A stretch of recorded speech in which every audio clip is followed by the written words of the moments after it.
following last week's tragic news, of course, of the death of singer Payne. Over the weekend, his former partner, Cheryl, who he has a son with, released a statement. In it, alongside this photograph, she asked people to remember we have lost a human being. And I thought it was very powerful, actually, very poignant, because I think she was just saying, look, I know he was a huge, huge star, but please remember, you know, he's somebody's son, he's somebody's father, he's somebody's brother. And two experts, actually, are now calling for kindness lessons in schools and saying that people sometimes are so removed from real life because of social media and things that they've forgotten that, actually, this is a real person, Colleen. Yeah, yeah.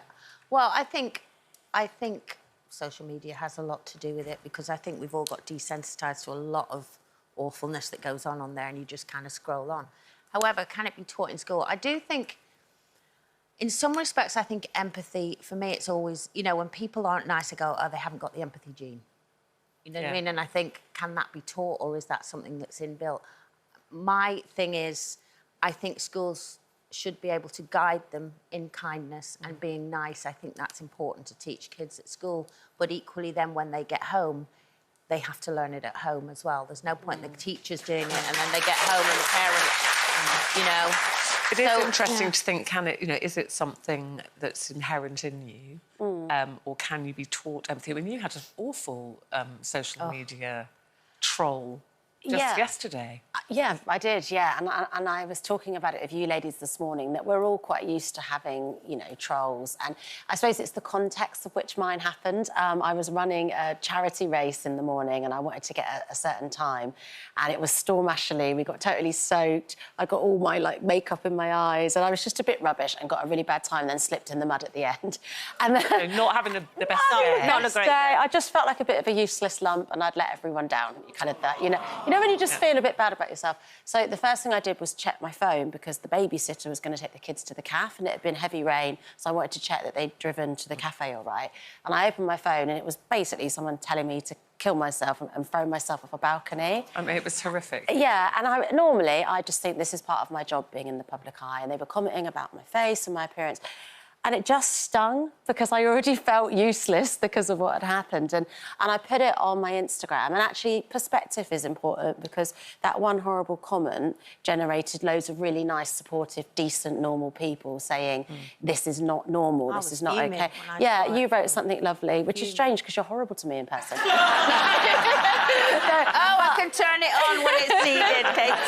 But it's good perspective to know, actually, that is few and far between. But sometimes it hits you where it hurts and, you know, you are a normal person. But I think you're right, though. Social media can desensitise you. You can see too much violence and abuse online and you get used to it. Do you think that's what happens with children, Brenda? I mean, that was it reading here saying empathy is being able to put oneself in another person's shoes. And, you know, to be able to teach children that. I think you can teach empathy. That, you know, to say, imagine how that person feels. Imagine when you write that, how that person's mum feels, or, you know, when someone's, you know, something's happening to them and everyone's commenting. They're a real person. They need reminding. Yeah, there is that you can... There is that element, I agree with you, that you can teach that to a certain extent, but until you've gone through it, you can't actually... I don't think you can totally relate. And, you know, if you've been through so many traumatic experiences, then you do look at everybody in a different light. So you think life can teach you everything? Life experiences is, I think, you know, kindness can be taught from a very early age, from when a baby wants a bit of food and the baby can take that and you say thank you and please, and that's just basic manners and behaviour, which I was taught begins at home. And so, you know, I think we just... Yes, it is nice to be kind to everybody and it you know, people need to be aware of that, but you have that be kind and then 2 days later, everybody's kind of forgotten about it. And so... I mean, I remember my mum always saying, remember to think before you speak, because... You know, and it's really difficult if you're angry about something or you really dislike something that's happened to you. It's hard to do that. But I've really learned... My son Jake always, like, when I become irate about something, he always goes, Mum, before you reply by text or whatever, take yourself away for 20 minutes, have a cup of tea, calm down, stop reacting. You're being reactionary. And it really works, actually.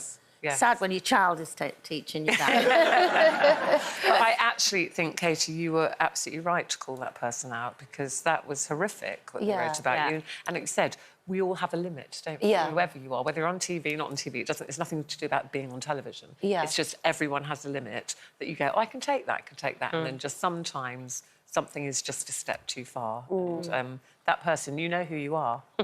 You know who you are. Not good